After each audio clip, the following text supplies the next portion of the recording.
Hey, it's Ash here, presenting you a special midweek bonus episode, my interview with Dr. Greg Salyer, a religious studies expert and president of the Philosophical Research Society, which you'll soon find out is an amazing building in Los Angeles that houses an extensive library of rare books about religion, the occult, and everything esoteric.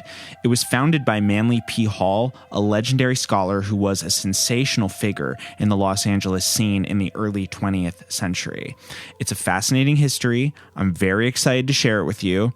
The only other thing I'll say before the interview begins is that, as a companion piece to this interview, I created an hour-long bonus episode that further examines the history of Manly P. Hall, taking a look at a Hollywood film about astrology that he wrote in the year 1938. The film is a very weird cultural artifact, and it led me through a lot of interesting research. So go to patreon.com/boysbiblestudy and subscribe at the $5 tier or higher to hear it. Thank you, and without further ado, my interview with Dr. Greg Salyer.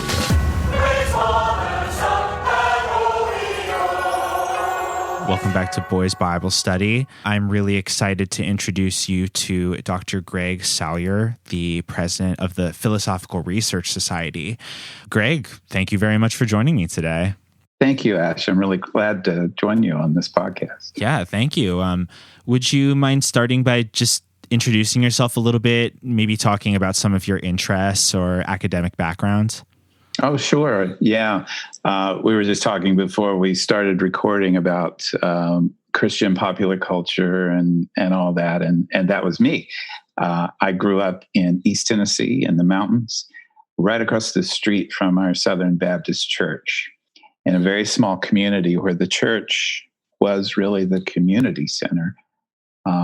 And so I grew up in that environment and actually ended up going to graduate school to study the Bible, thinking for a while I might be a minister. And then a wise person along the way said, "Don't you want to be a teacher instead?" And I said, "Yeah, that's probably best." So I went to graduate school, began studying the Bible, and got into trouble because, well, first of all, they're like, "There is no Bible," like, "What do you mean?" They're like, "Well, there's no Bible. It's not under glass in the British Museum. There are copies of copies of copies, fragments of copies." And then I learned Greek, and it's like, uh-oh. So everything I'd been taught in my little community church was based on a misunderstanding of what the Bible is. Biblical literacy, really. And so that really wrecked me. And I tried to abandon my faith for a while. And I don't want to go into too much detail, but I remember one night I was just miserable. So I'd been studying the Bible and found out what it really was. And so I tried to go to the opposite direction, tried to hang out with my buddies. I was working at a building supply store, so I'd hang out with my buddies. Well, they weren't really my buddies. They were my coworkers, and we would drink beer in the parking lot after work. And I'm like, "You guys are idiots. Why am I hanging out with you? You talk horribly about women and other people, and you're just dumb. There's got to be something else." So I remember going home one of those nights, and I'd shoved all my books in the back of the closet, and I pulled out a Kierkegaard book, and I opened it to the journals where he wrote such a powerful passage. He'd gone to a party, and he'd come home, and he said, "All I wanted to do was kill myself." And so he keeps talking about his life. And he says, "I need to find the Christ that is the Christ for me, not the Christ that's been presented to me by other people, but the Christ I can live." And that was a real turning point for me. So I went back and finished my master's degree. And when I did, there was a professor there doing literary criticism of the Bible. I'm like, what's this?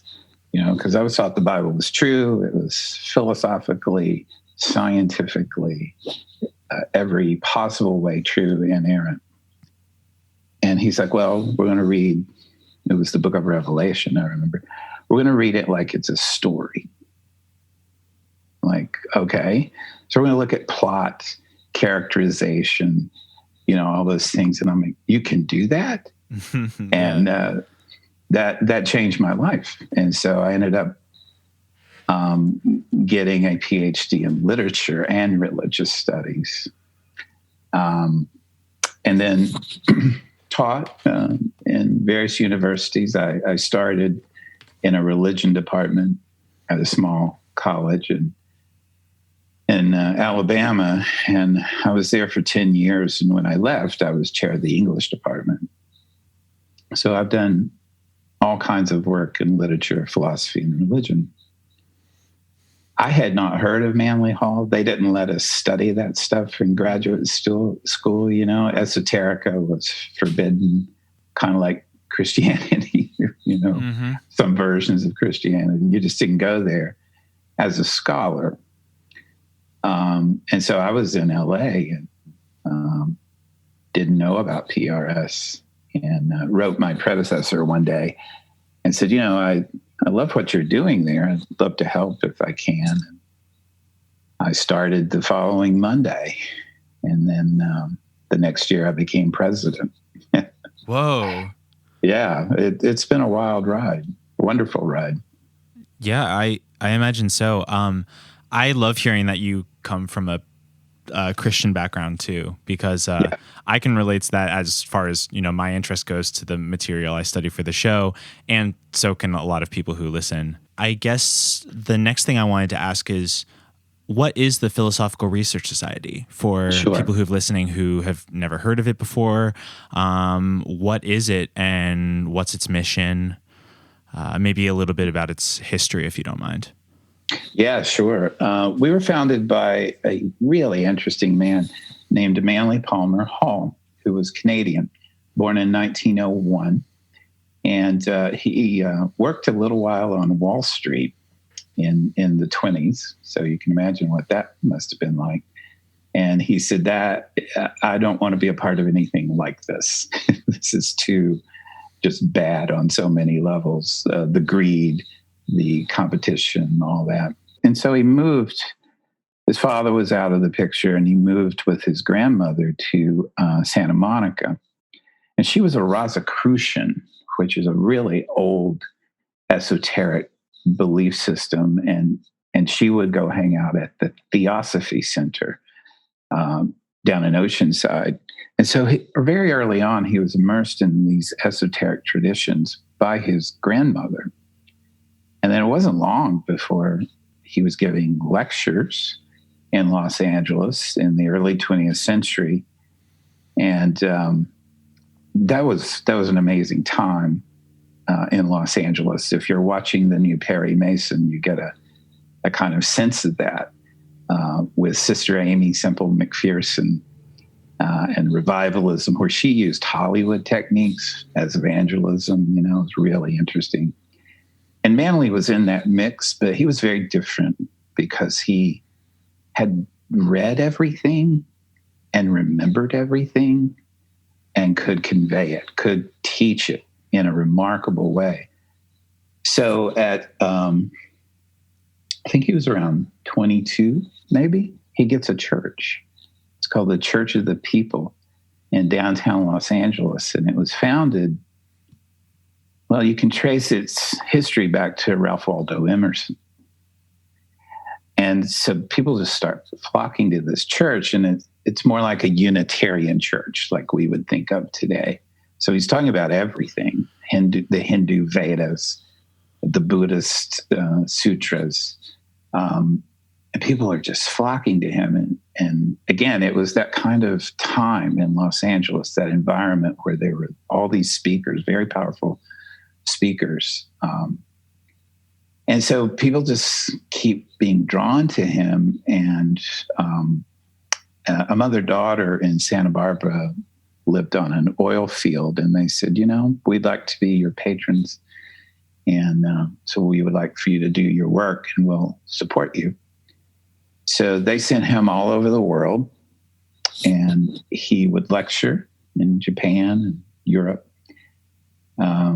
And he would go to these rare bookshops, which in the 1920s and 30s were, it's a different thing, a rare bookshop, because there wasn't as much history, right? And so they weren't sure what all they had. And so, but he knew, because he studied all this. So he would buy these rare books in esoteric areas, mostly alchemy, astrology, tarot.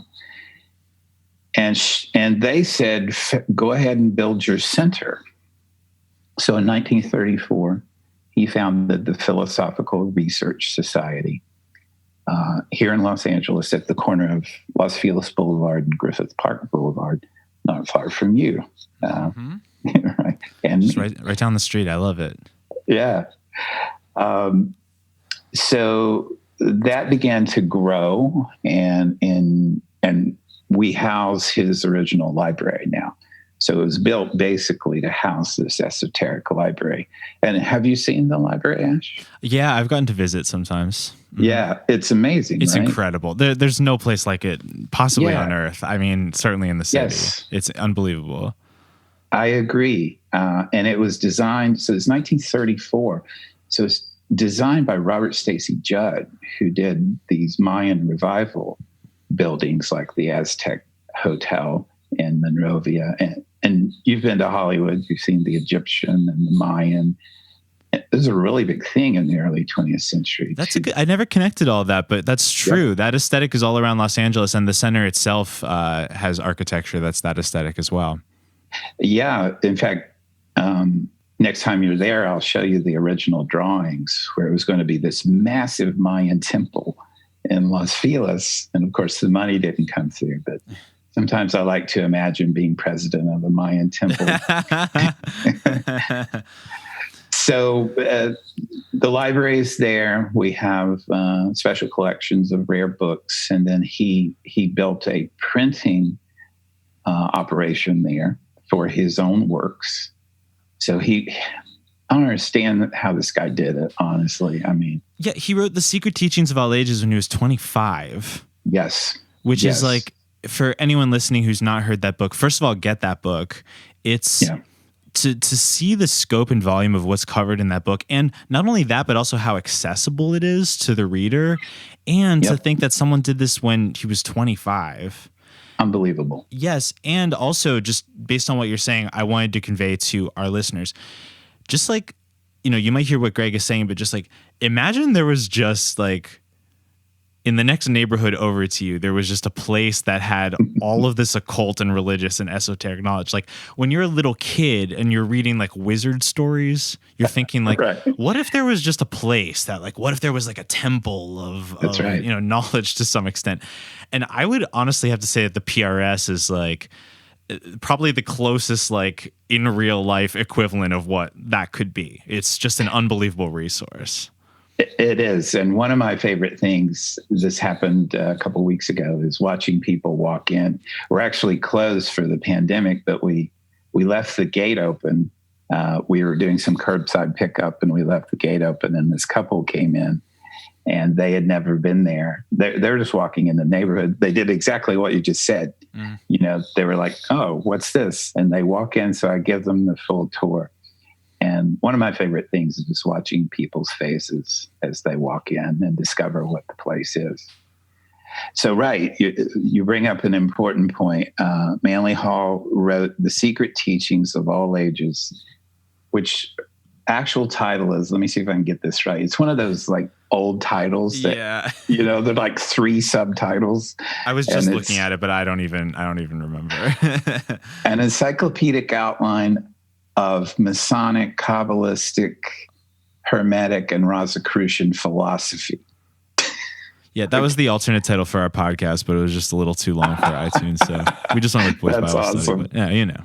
But, That's awesome. And so Another one of the titles is The Secret Teachings of All Ages. We call it the Big Book because it's huge. It's a folio-sized book.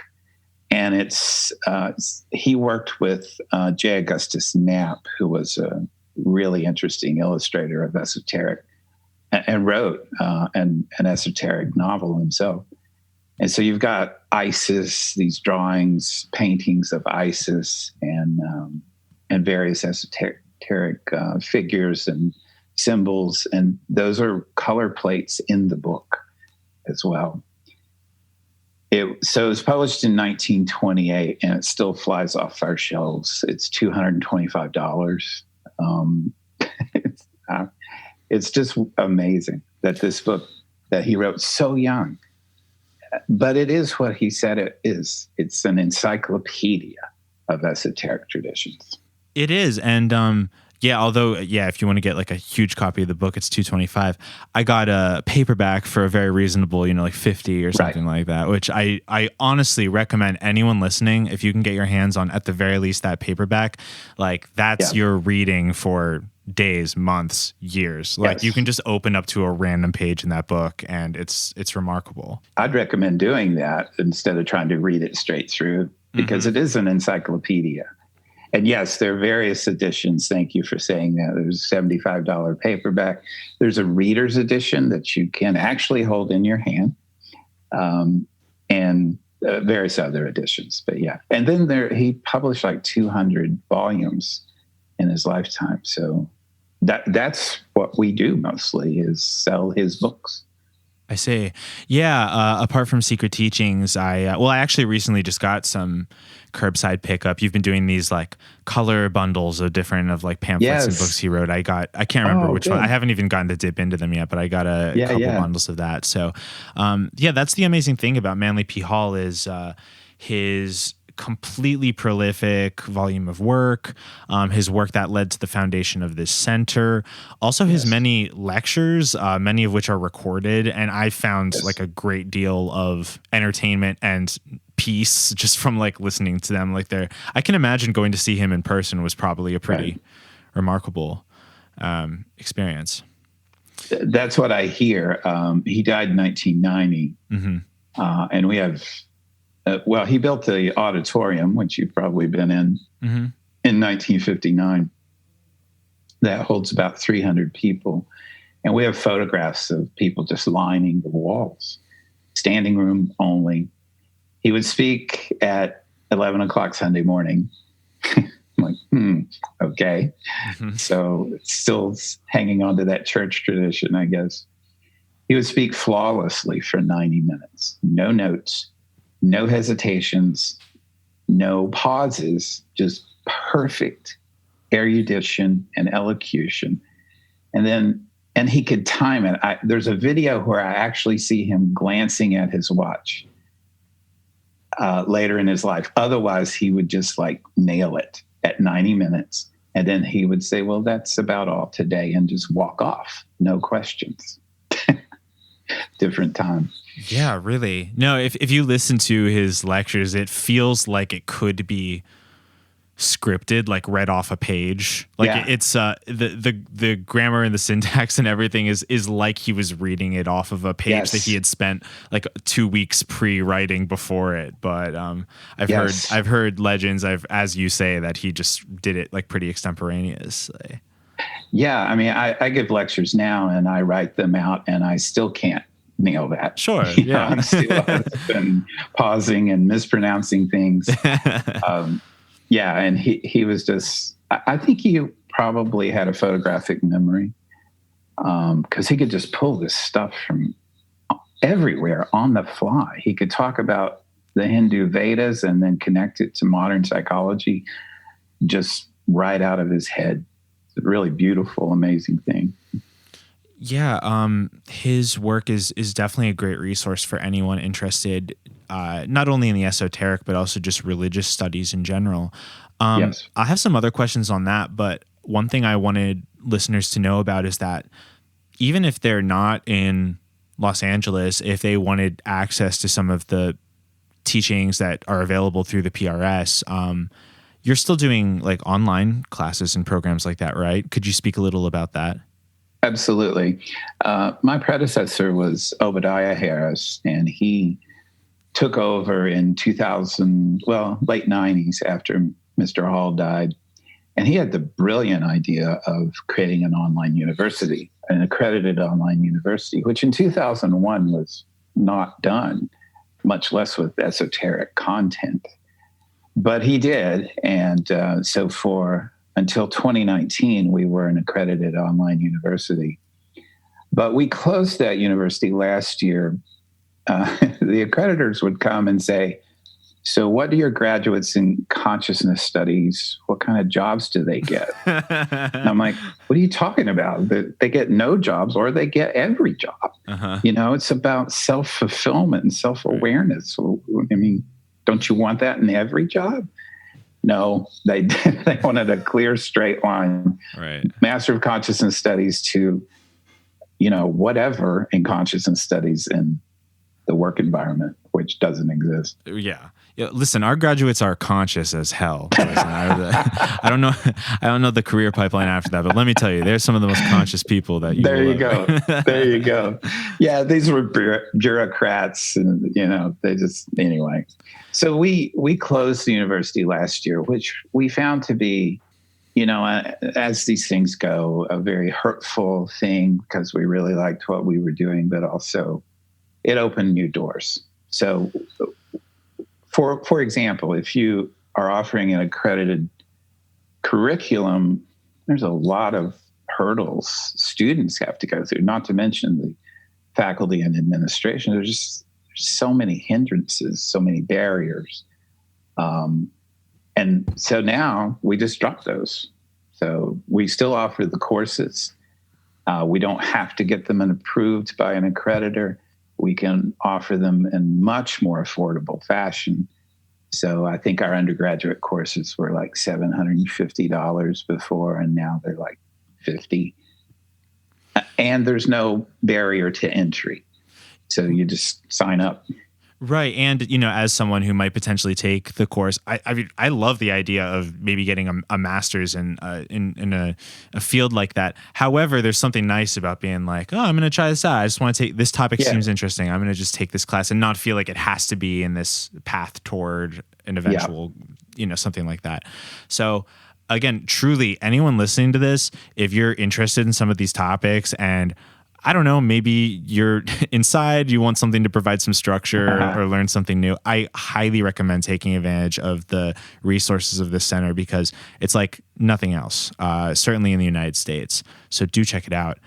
So, not that I'm an expert on him, but just having spent time with Manly P. Hall's work, it seems like perhaps the driving goal or statement behind his work is that and sort of what you were saying too, that if you were to collect these, important books or these collected wisdoms of many religions, world cultures, both ancient and even contemporary, great thinkers, philosophers, religious texts, that it could point to some greater seeking of truth, that there's a higher truth that maybe all of these things are building blocks toward. Mm-hmm. Could you speak on that a little bit? Do you think that's accurate? And Could you speak on that a bit? Yeah, well, I'm glad you used the word seeking, because that's the word we like. And Ramakrishna said there are many paths to the same summit.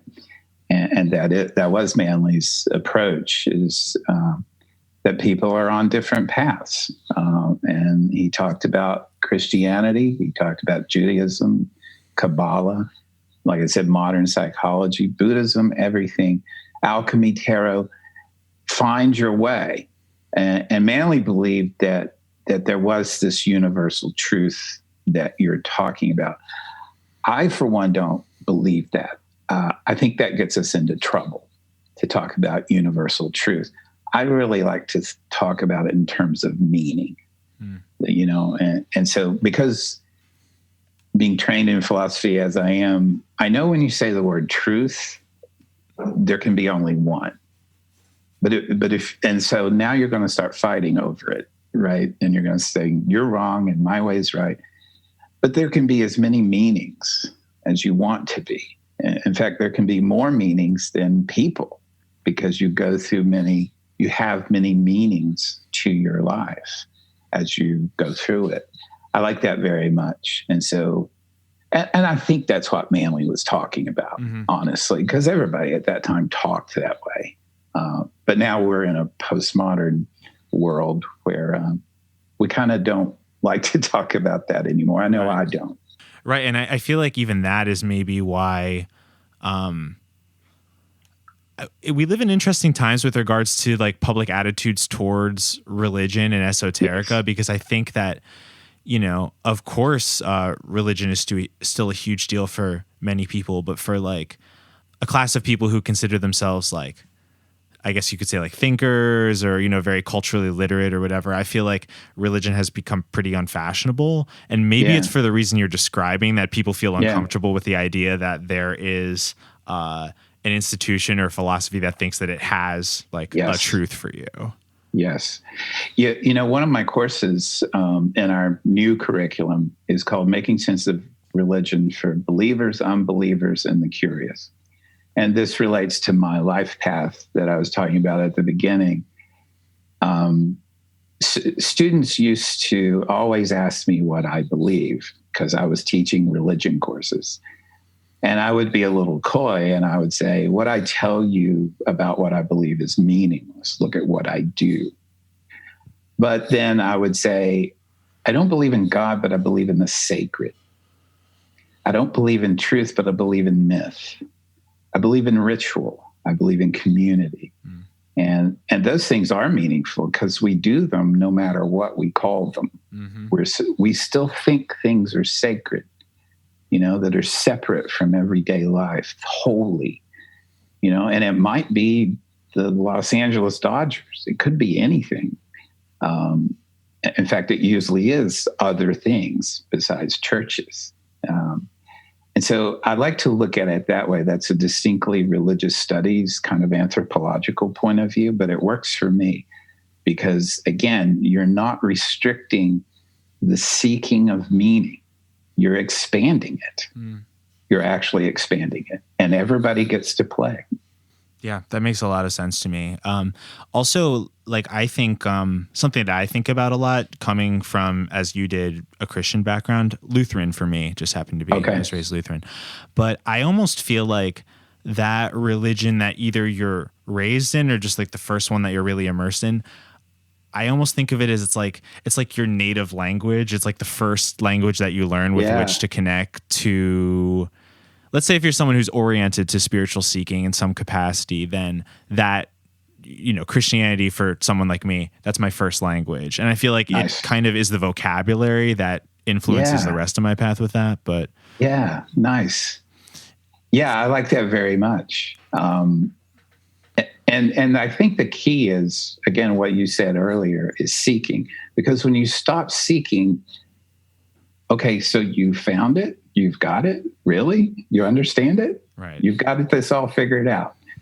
Good for you. I don't believe you for a minute. Right? Because you're going to keep changing. And your choice then is, do I shut down everything new and stay with what I've got? Or do I remain open and perhaps lose what I had or what my first language and gain another language? I really like that analogy. And we know what happens when you study a new language. You enter a new world. And your old world is actually put into greater context, and you can even appreciate it more, I think. Yeah, I totally agree. And I just, for listeners, I'm the type of person who just likes to state my agenda just outright, Good for you. And my agenda with this podcast, and one of the main reasons I invited Greg on, is I do get people who write me saying, oh, I was raised religious. I'm still, spiritual, but it's not really a part of my life. I wanted to offer this philosophy, this way of thinking, as a way to say, like, that time you spent in the church that, you may have regretted or look back on with weird feelings, but it was still a part of you. Like there is a way that can be a really rich part of your life, and you can make a productive spiritual path with that. It's not something that you have to scorn or, anything like that. Good. That's what really drew me to your podcast, frankly, is I recognize you guys. I grew up, like I said, in a Southern Baptist church, and I took it further than anyone, because I'm like, okay, if this is the truth, then let's go.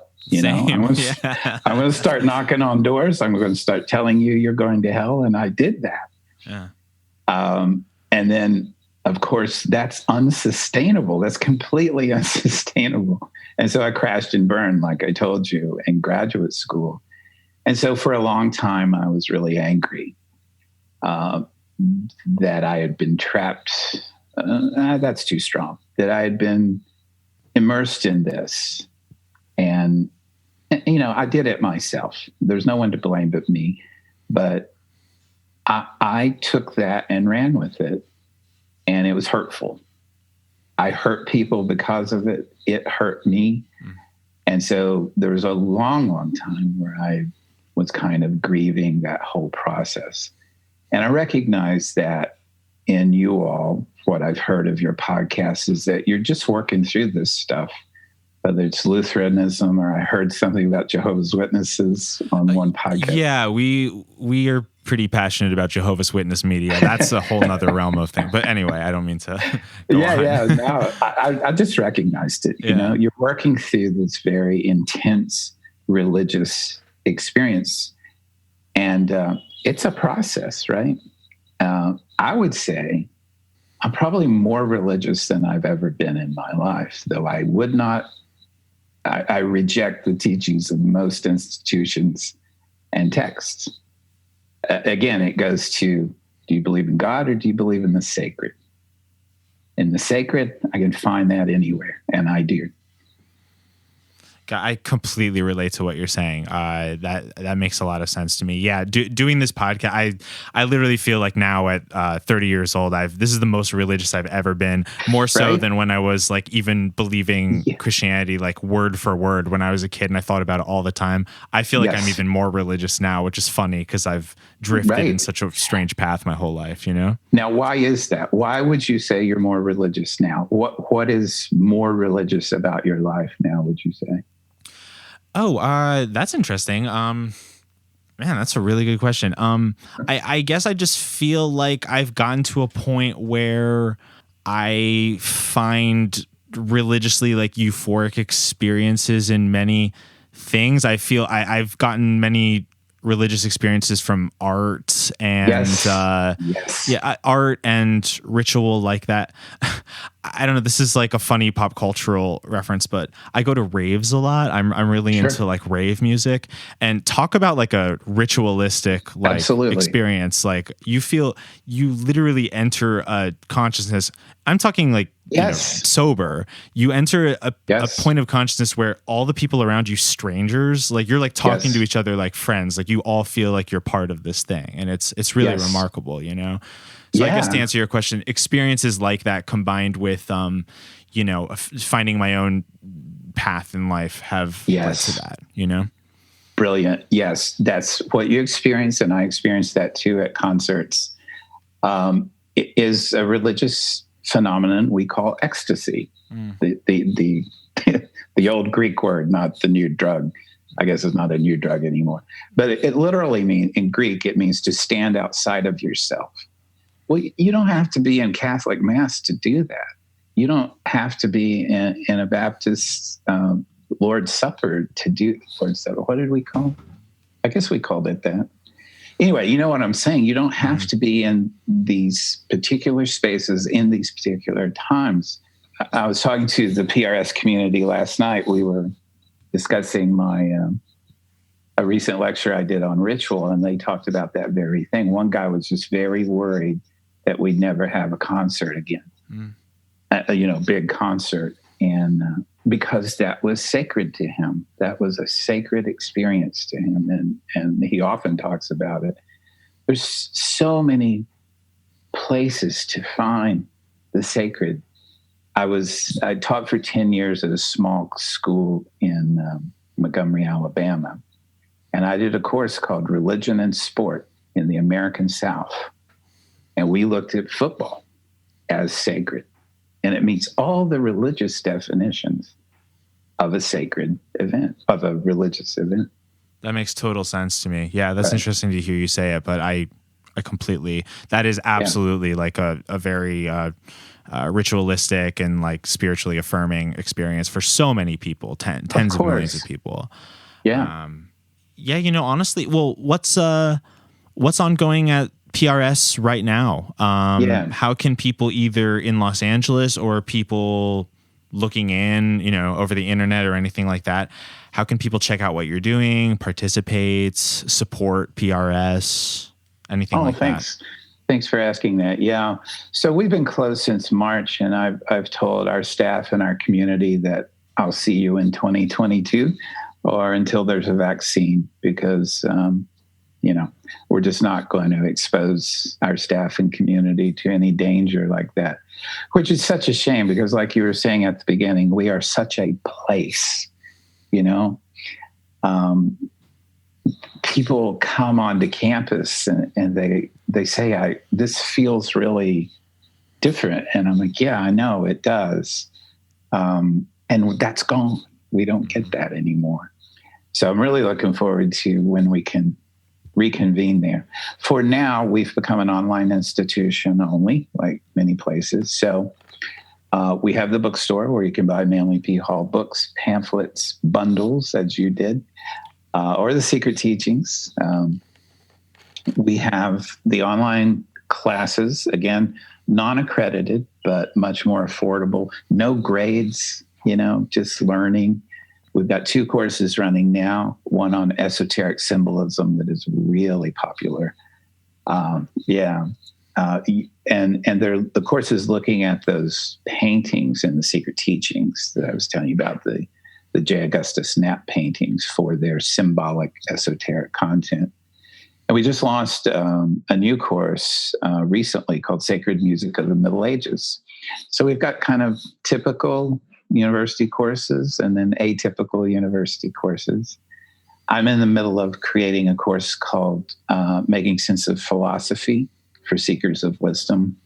So that, philosophy is just, Manly Hall hated academic philosophy, and I'm with him on that, even though I am one. Philosophy means the love of wisdom. So it should be, if it's not applicable, then it's really not philosophy. If you get into these high-flying theoretical things, those can be fun, but you can't do much with them. We're talking about the love of wisdom and using it to help you live a meaningful life. So you can take courses with us. You can buy Manly Hall books and other things. We have some other books and artifacts for sale. And then we'd appreciate any help you could give us because, like museums and other nonprofits, we're struggling to continue to exist. Yeah, that makes sense to me. Just the nature of all nonprofits and really any like special, unique, small thing. Yep. The world is succumbing to just these huge titans of like money and like monoculture that are just like glaciers, just like moving across everything. And unfortunately, this time in history in particular, where these, like you said, places, we no longer have access to places. So of course, all the little places, are going to fold to the things that are, just total behemoths that will not have to worry about that. So, I like to stay optimistic, but it makes sense to me to hear that, PRS needs help from people who love it. So, I really hope that, people listening, I think a lot of people who are listening to this, maybe without knowing it, are hungry for a resource like this. And I should say, sorry, Ash. No, go on. I totally forgot. I'm giving YouTube lectures. So I'm doing a series right now called Seeking Wisdom in Troubled Times. Oh, yeah. So, I watched the most recent one on Ritual. That was very cool. Oh, great. Thank you. Yeah. I absolutely recommend. We'll link to the PRS YouTube page in the podcast comments. I definitely want to do that. Cool. Well, I would say anything else that you'd like to mention before I wrap up the interview today? Yeah. I'd just say you're going to be okay to everybody listening. You really are. Don't give up. Lots of peoples over the history of the planet and throughout the planet have gone through things. Most of them much worse than this. Hold fast, stay open, don't close down. You're going to be okay. Thank you for saying that. I completely agree. I like to stay optimistic. What do animals do? Animals always, look for the next thing to do to try to survive. We're no different. I know we can do it. Excellent. So I really appreciate PRS. The information, the mind expanding information that's available there, I think could be the perfect personal antidote for someone who needs something else to do with their minds that would open it up to something different. So exactly. I really hope people will check it out. Dr. Greg Salyer, thank you so much for talking to us on behalf of the Philosophical Research Society today. I really appreciate it. Thank you, Ash. I had a great time. Me too. Thank you.